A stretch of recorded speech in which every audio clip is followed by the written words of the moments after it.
നമസ്കാരം, goodness evening ന്യൂസിലേക്ക് സ്വാഗതം. പ്രധാന വാർത്തകൾ. കേരള സർക്കാർ മുനമ്പം വിഷയത്തിൽ രാഷ്ട്രീയം കളിക്കുന്നു. കേന്ദ്രം മുനമ്പം ജനത്തിനൊപ്പമെന്ന് കിരൺ റിജിജു.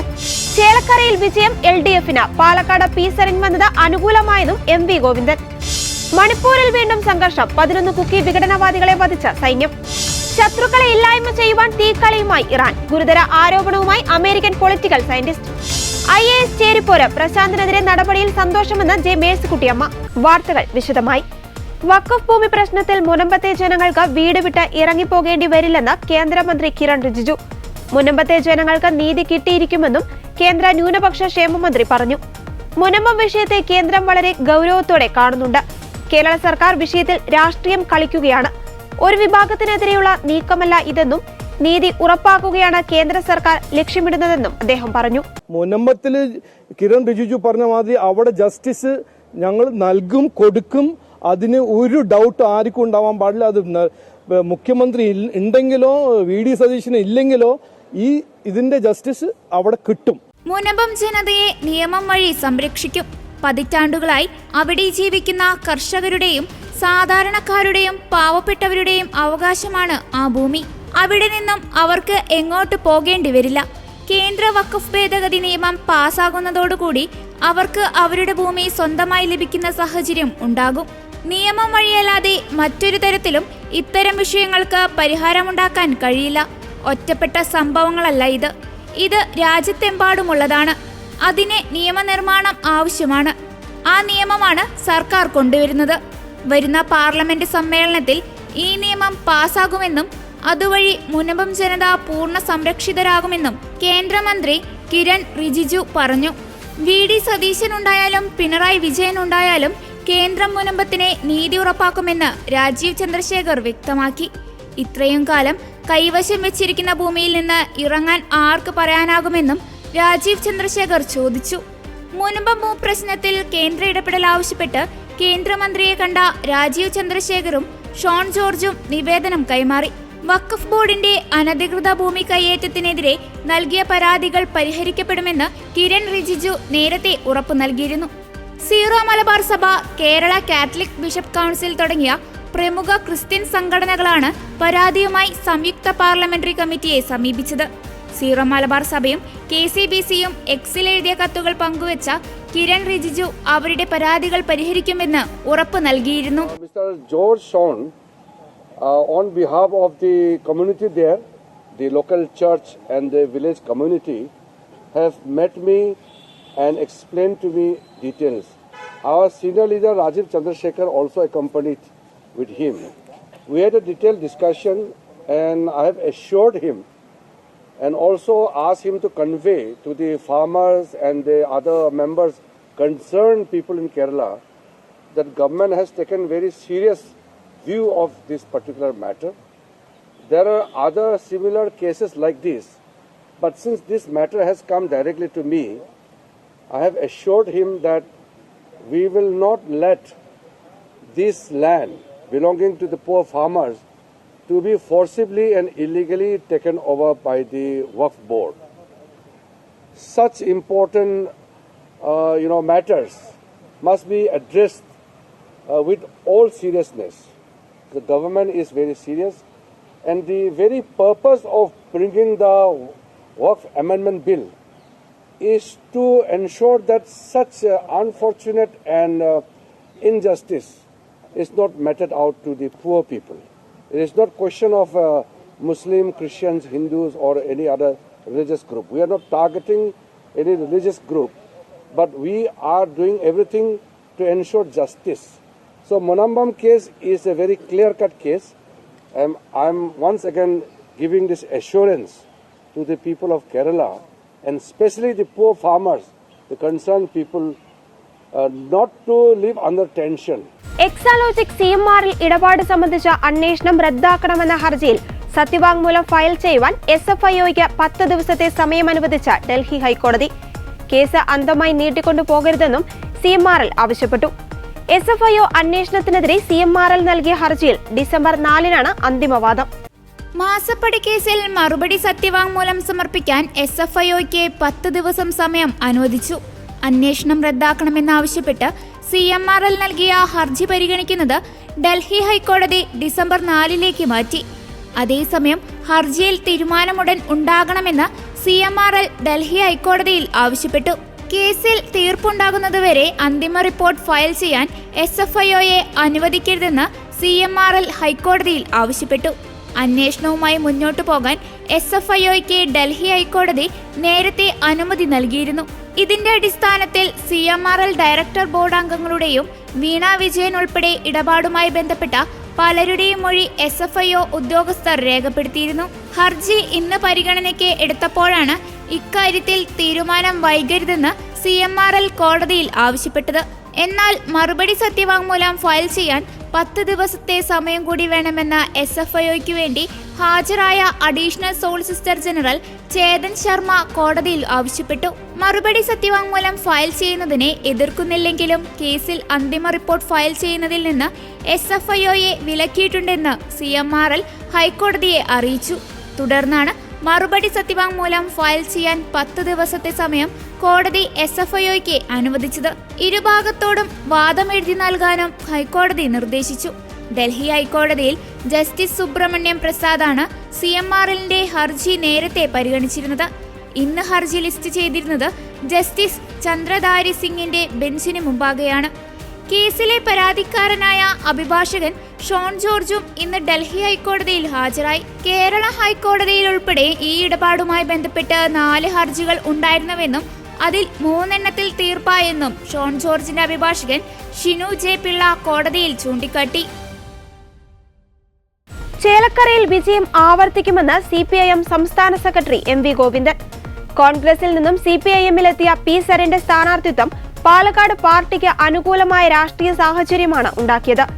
രൂപീകൃതമായതു മുതൽ കോൺഗ്രസിനൊപ്പം നിൽക്കുന്ന വയനാട്ടിലും ശക്തമായ പോരാട്ടം നടത്തുവാൻ ഇക്കുറി പാർട്ടിക്ക് സാധിക്കുമെന്നും MV ഗോവിന്ദൻ പറഞ്ഞു.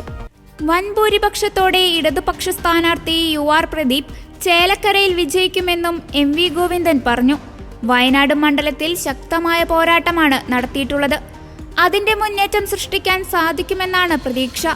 3 മണ്ഡലത്തിലെയും ഏറ്റവും ആവേശകരമായ തിരഞ്ഞെടുപ്പ് നടക്കുന്നത് പാലക്കാടാണ്.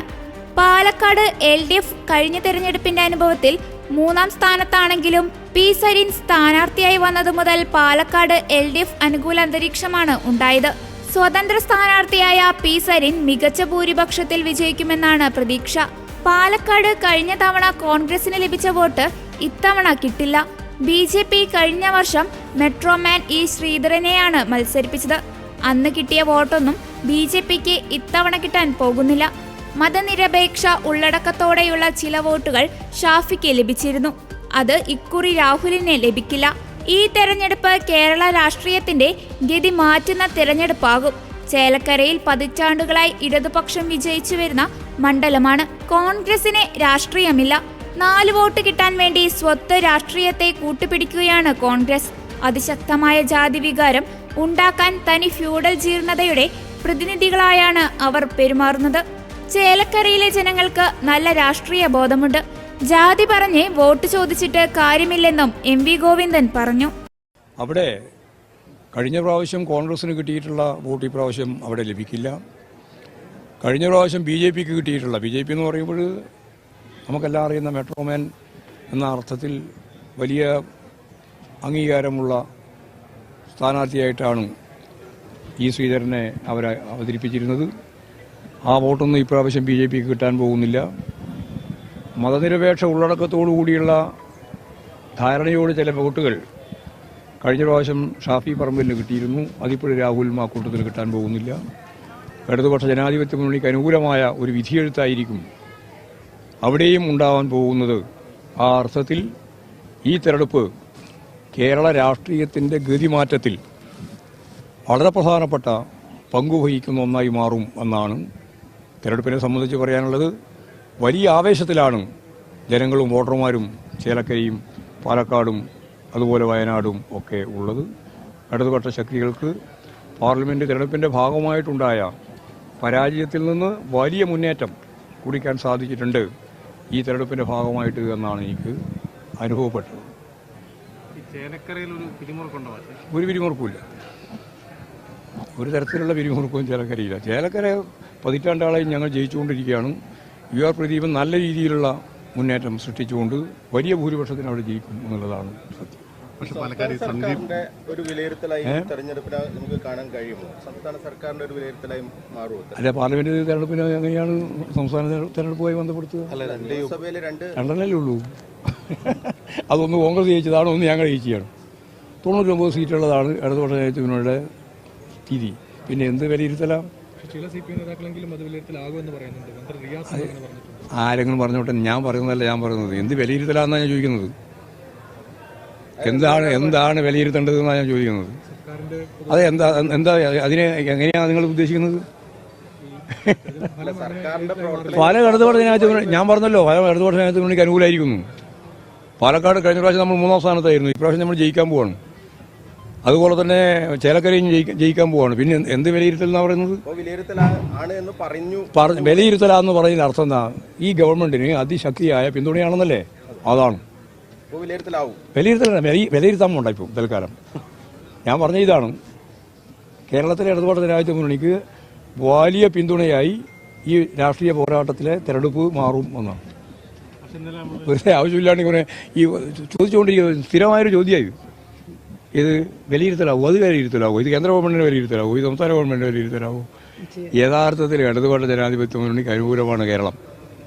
PV അൻവറിന്റെ വാർത്താ സമ്മേളനത്തിനിടെ നാടകീയ രംഗങ്ങൾ. തെരഞ്ഞെടുപ്പ് ചട്ടം ലംഘിച്ച വാർത്താ സമ്മേളനം നടത്തിയെന്ന് ആരോപിച്ച് തെരഞ്ഞെടുപ്പ് കമ്മീഷൻ അൻവറിന് നോട്ടീസ് നൽകി. വിഷയത്തിൽ അൻവറിനെതിരെ നടപടി ഉണ്ടാകുമെന്ന് തെരഞ്ഞെടുപ്പ് ഉദ്യോഗസ്ഥൻ മാധ്യമങ്ങളോട് പറഞ്ഞു. അതേസമയം ചട്ടം ലംഘിച്ചിട്ടില്ലെന്നാണ് അൻവറിന്റെ വാദം. പറയാനുള്ളത് പറയുമെന്നും അദ്ദേഹം വ്യക്തമാക്കി.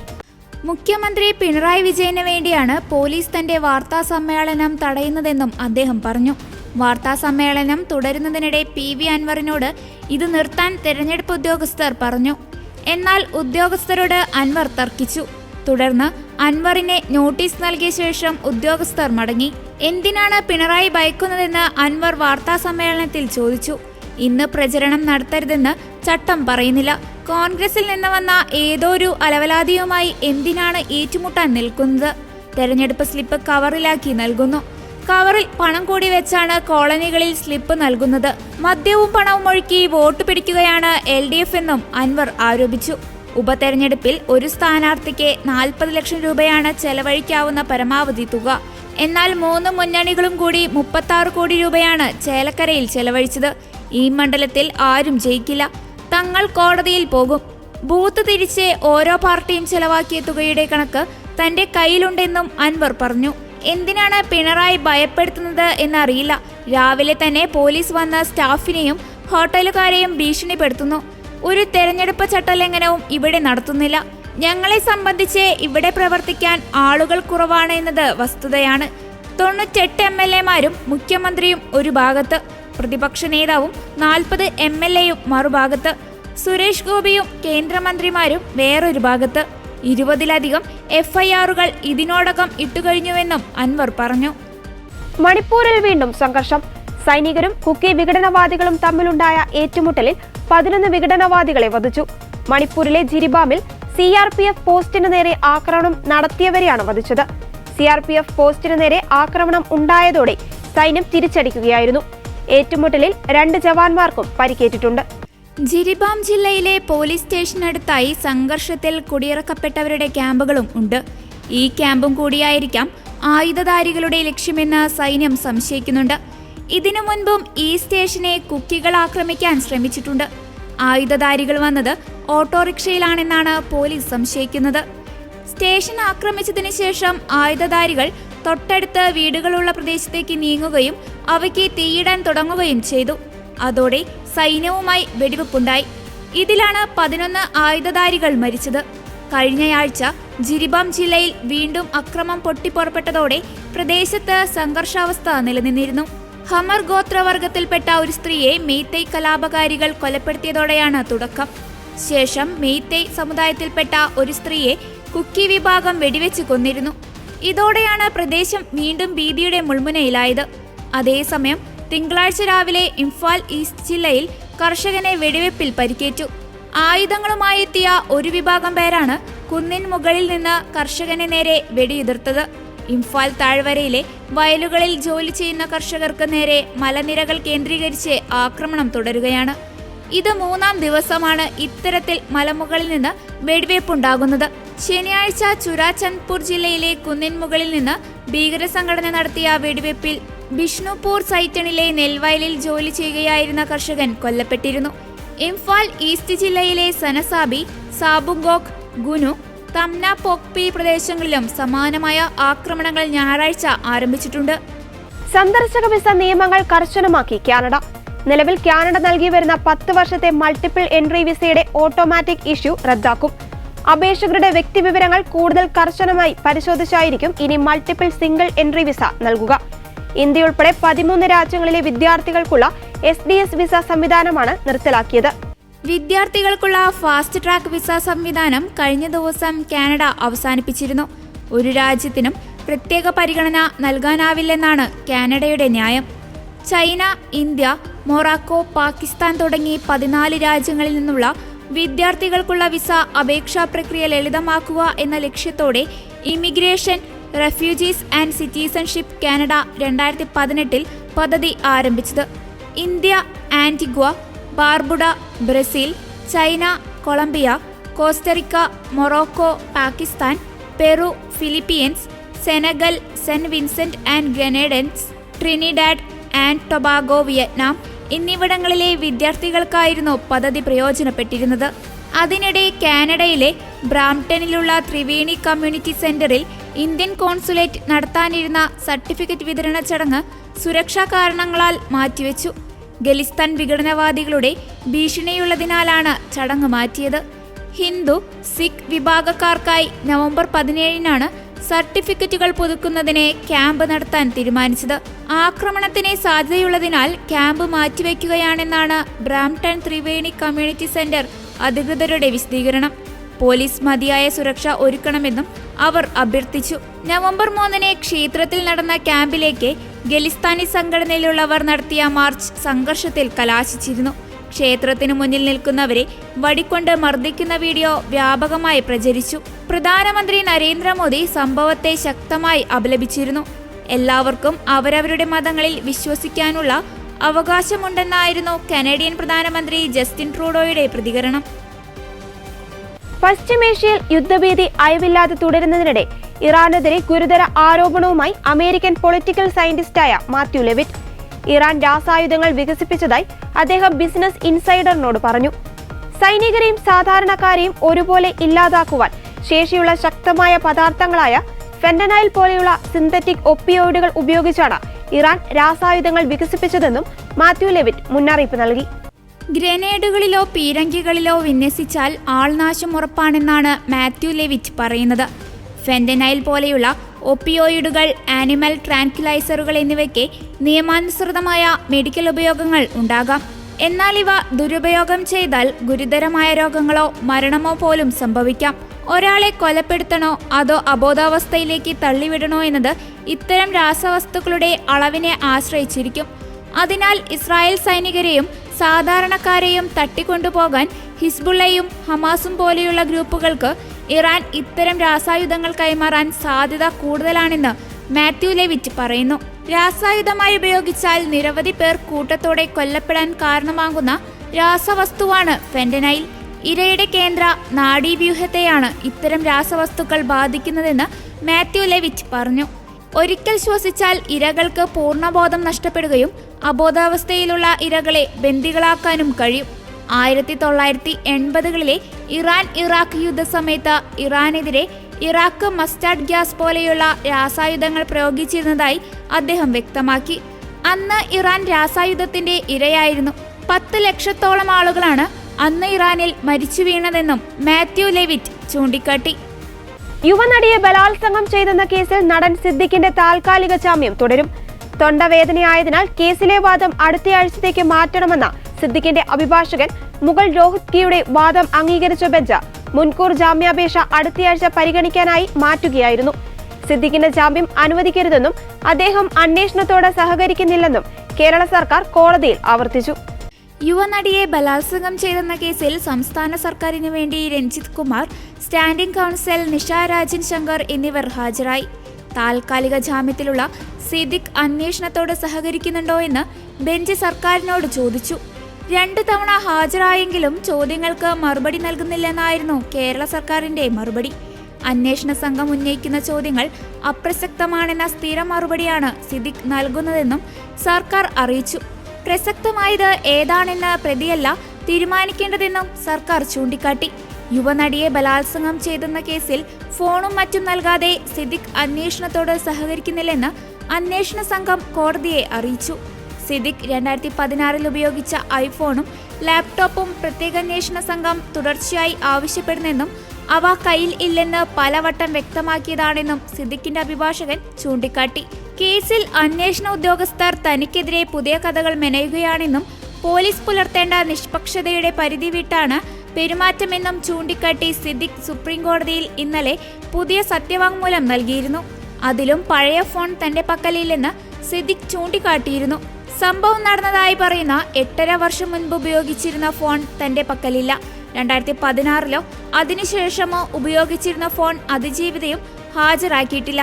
ഫേസ്ബുക്ക് അക്കൗണ്ട് ഒഴിവാക്കിയെന്ന സർക്കാർ ആരോപണവും സിദ്ദിഖ് തള്ളി. ഇമെയിൽ വഴിയും മെസ്സഞ്ചർ വഴിയും എത്തുന്ന വിദ്വേഷ പ്രതികരണങ്ങളെ തുടർന്നാണ് പിന്മാറിയതെന്നും ഡീആക്ടിവേറ്റ് ചെയ്തിട്ടില്ലെന്നുമാണ് സിദ്ദിഖ് ചൂണ്ടിക്കാട്ടിയത്.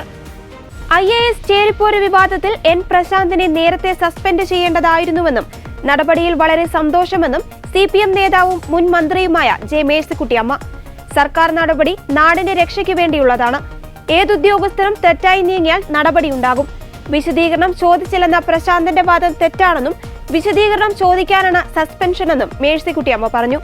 സംഘപരിവാർ നിരന്തരം നാട്ടിലെ സൗഹാർദ്ദ അന്തരീക്ഷം തകർക്കാൻ ശ്രമിക്കുകയാണെന്ന് J. മേഴ്സിക്കുട്ടിയമ്മ കുറ്റപ്പെടുത്തി.